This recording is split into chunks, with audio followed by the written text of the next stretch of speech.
Hello and welcome to classes of Preet.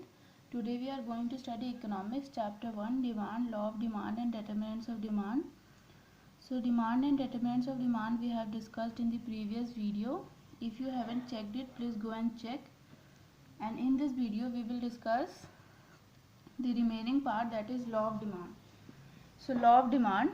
The law of demand states that other things remaining equal, the quantity demanded of a commodity increases when its price falls and decreases when the price rises. So it has certain assumptions. So the law of demand assumes that other things remaining equal or unchanged, that is the assumption of ceteris paribus order. So first, there should be no change in the income of the consumers. There should be no change in the taste and preferences of the consumers. Prices of related goods should remain unchanged. Fourth, size of population should not change. Fifth, there is no change in the expectations of the consumers. Sixth, there is no change in the consumer credit facilities. Seventh, the distribution of income remains the same. Eighth, there is no change in the government policy. And ninth, the commodity is a normal commodity. Now demand schedule. A demand schedule is a numerical table that shows different quantities of a commodity that would be demanded at different prices during a given period of time when all other factors affecting demand are held constant.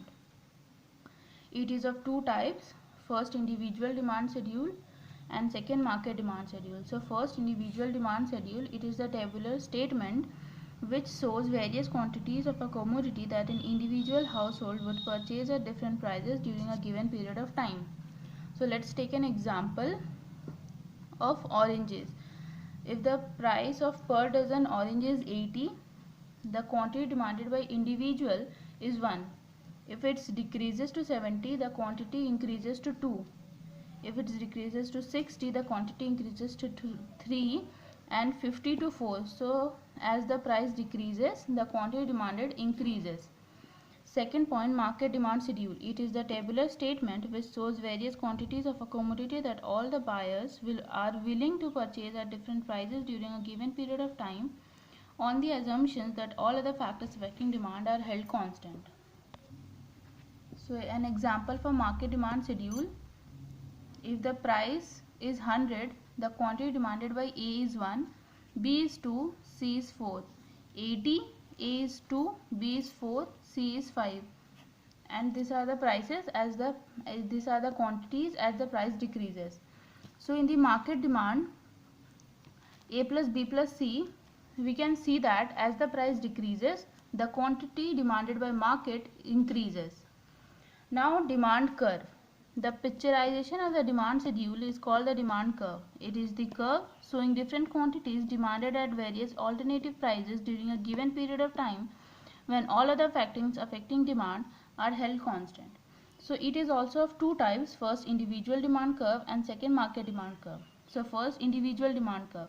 An individual demand curve for a commodity is the curve that shows various quantities of a commodity which a consumer is willing to buy at different prices during a given period of time.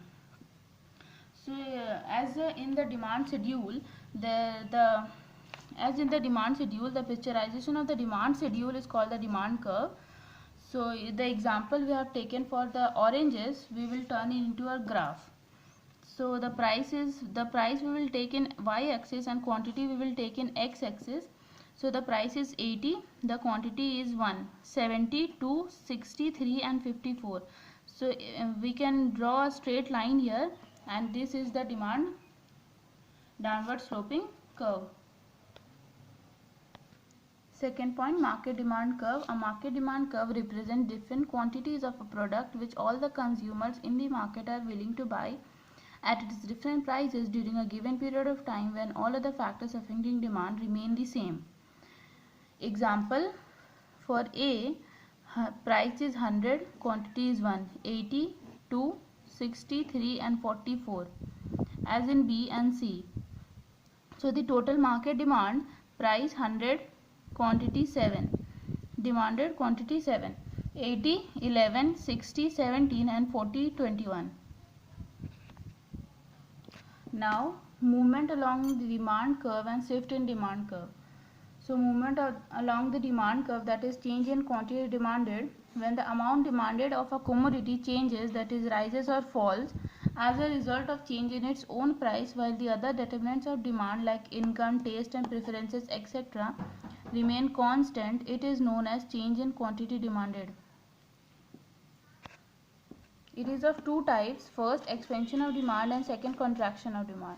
So first, expansion of demand, when the amount demanded of a commodity rises due to fall in its own price, other things remaining the same, it is called expansion of demand. Second, contraction of demand. It refers to fall in the amount demanded of a commodity as a result of rise in its price, other things remaining the same. Now, shift in demand curve, that is change in demand. When the amount purchased of a commodity rises or falls because of change in factors other than the own price of the commodity, it is called change in demand. So it is also of two types. First, increase in demand. It refers to a situation when consumers demanded a larger amount of the commodity at the same price.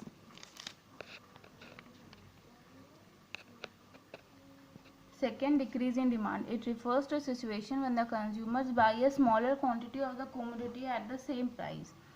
Now, distinction between expansion of demand and increase in demand. So first, expansion of demand refers to a larger quantity being purchased due to fall in the price of the commodity, while increase in demand refers to more being purchased at the same price. In expansion of demand, the larger quantity being purchased due to fall in the price, but in increase in demand at the same price. Second, expansion of demand is due to fall in the own price of the commodity, while increase in demand is due to change in other factors affecting demand. So example, if the price is 20, the quantity demanded is 5. If the price decreases to 15, the quantity demanded will be increases to 10. Second example, if the price is 20 and quantity is 5, if the price remains same as 20, the quantity demanded will be increased by 8. Now second, distinction between contraction of demand and decrease in demand. So first, contraction of demand means fall in the amount purchased due to rise in the price of the commodity, whereas decrease in demand means smaller amount purchased at the same price. Second, contraction of demand is due to rise in the own price of the commodity, whereas decrease in demand is due to change in the other factors affecting demand. So example, if the price is 20, quantity is 5. If the price increases to 25, the quantity will be decreased by 4. Now price, second example, if price is 20 and quantity is 5, if the price remains same as 20, the quantity will be decreased by 3. So now the chapter is completed. If you like the video, please turn the black thumb blue and subscribe our channel, and thanks for watching.